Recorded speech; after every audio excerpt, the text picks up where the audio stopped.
Okay, so it's a bank. It's a bank, obviously. Amerant Bancorp.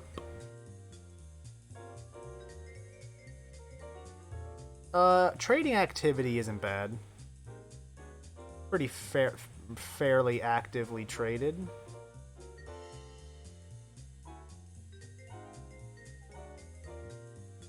Been around since 18 or 2018 rather.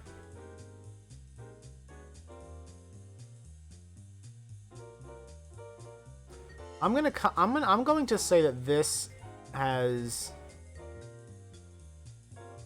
trade range between roughly $24 and $11. I was about to say that I should just ignore the COVID lows for 2020, this I can't think of a word for it. Crap. This trench, I guess. I was thinking that I should ignore this trench, the numbers here for deciding that range. However, I noticed it was down to 11 here. Apparently, shortly after its IPO. That's unfortunate. You hate to see it, folks. And you know something else I see here is that from February to November, you can almost argue that this is a cup, and then here is the handle, and it looks like it did break out just as a cup and handle pattern would have predicted. Excuse me.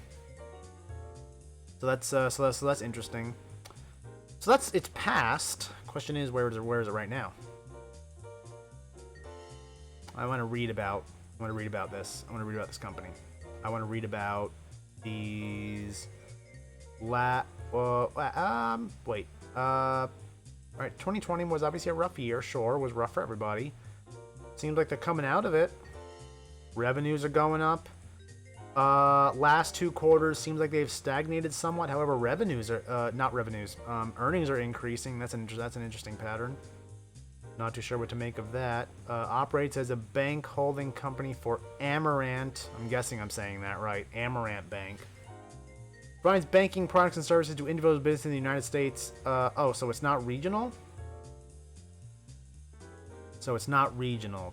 That makes sense. That would make sense, because if it was more regional, then I would be incredibly surprised that it is traded as actively. But if it's a larger bank, then even though I've never heard of it, I feel like if it was a larger bank, I would have heard of it, but I've never heard of this one. Never heard of Amerant. But I guess it being actively traded checks out. So why don't we check to see what's been going? So we've seen these, these rises. Let's see what we can see in these articles. Zimmerman tapped as Amerant's bank agencies of record. Nobody cares.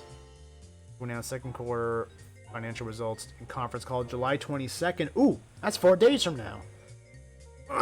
Wonder what those numbers are going to show. People are expecting another rise in earnings, but will it be a rise in earnings because, kind of like this, where earnings are up and revenues are stagnant? Or is it going to be both a revenue and earnings increase? That's the question. Where do hedge funds stand? Not that I really care all that much, but sure, that can be an okay indicator, I suppose, giving lack of anything else. Marstone to offer customer-centric digital wealth management, expands its footprint, host earnings call, first quarter. Yeah, you know what? I want to see a summary of the first quarter. Maybe they'll explain why their earnings are better without their revenues being better. Net income of $14.5 million first quarter of 2021. Compared to fourth quarter 2020 of $3.4 million. Wait, $3.4 million. No, it says $8.4 million here.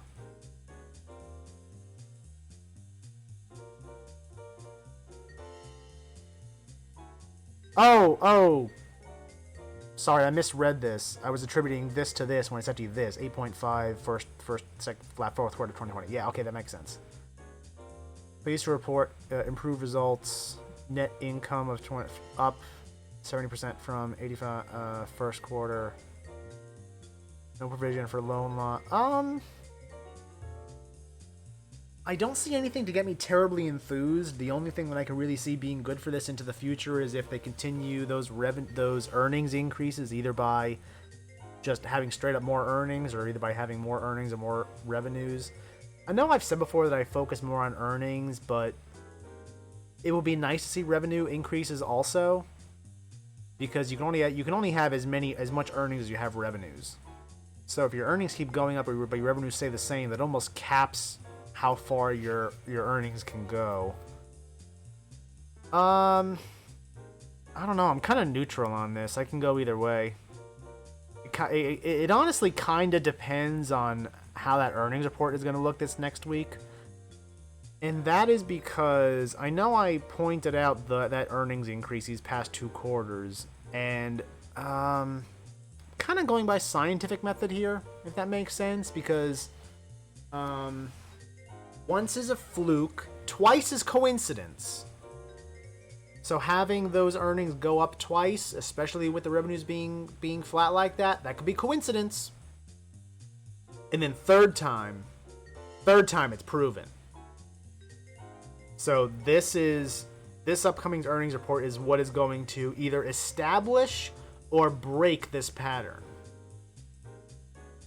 And if it breaks the pattern, then I might say sell. Well, I might still make hold. I might still say hold if it breaks the pattern. But if it holds up the pattern, then I'd probably say buy. But without knowing that, without being able to see the future, I'm just gonna go again and give it a hold, because even if it breaks the pattern, I don't think it can fall all that much really. But if it keeps the pattern, I think that's a very, very nice bullish sign.